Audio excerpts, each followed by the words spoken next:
Hello everyone. Today's episode is about the benefits of composting and why it's worth the effort. People have been composting in one way or another for over 1,000 years. The word compost actually has its origins in the Latin word compostia, meaning something put together. It's common knowledge at this point that composting involves putting vegetables, scraps, and dirt into a box, possibly with worms. But if that's all you know about it, here are some things to keep in mind should you decide to incorporate composting to your garden. The pros and cons of composting. This positives for composting are that it is good for the environment, good for your garden, a useful skill to have, and a good way to teach children about decomposition and the nitrogen cycle, or to learn about it yourself. Going out to the bin or pile can be a way to teach the value of hard work and the food chain, and it can also help build physical strength as you turn the compost with a shovel or rake. It increases the health of your plants and reduces food waste. On the other hand, composting does take time, energy, and space. Composting can be challenging if you don't produce a lot of food scraps or if you aren't able to spend time maintaining your bin or pile. Compost typically only smells like earth, but sometimes it smells pretty bad. If your compost starts smelling, not only does it take some time and effort to fix, but the smells can also linger. If your compost is near your house, that can become a problem. Plus, compost smells can also attract animals, especially if you add meat to your compost. Should you have a compost bin?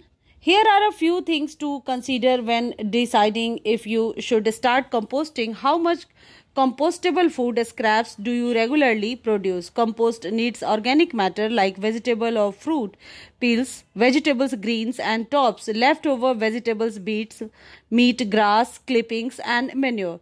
Composting is wonderful, but if you don't have anything to compost with, it's just a box of dirt. You can scale your bin size to match the amount of food scraps you have, but you do not to make sure that you have enough material for a viable pile. Think about how much time and energy you have to devote to a compost bin or pile. Starting the compost bin can require a lot of energy depending on the size and location of your bin. If you are busy, stressed, or ill, you can still compost, but take your needs into consideration. Start with a smaller bin, maybe an empty trash can rather than a large wooden construction, and make sure your bin is easily accessible. Smaller bins that are easily accessible are also the solution to space constraints. If you live in a small or shared space or in a place where there is limited access to the outdoors, start with a small compost bin. Is composting good for the environment? Yes, composting is good for the environment or multiple levels. It's good for your garden specifically as it gives your plants a boost. It also reduces the amount of food waste you have and recycles nutrients back into the soil. Composting is a natural part of the nitrogen cycle which we have harnessed for our own purpose. The reduction of food waste is actually one of the biggest benefits to the environment. Composting your food scraps instead of throwing them away decreases the amount of garbage you are producing, which ultimately means you are producing less greenhouse gases such as methane. Composting can be as versatile as you want it to be. It's good for the environment and your garden, and it can be good for you too. Don't stress over your soil, just start small. Guys, if you like this topic, please like, share, and subscribe my channel. Thank you, friends.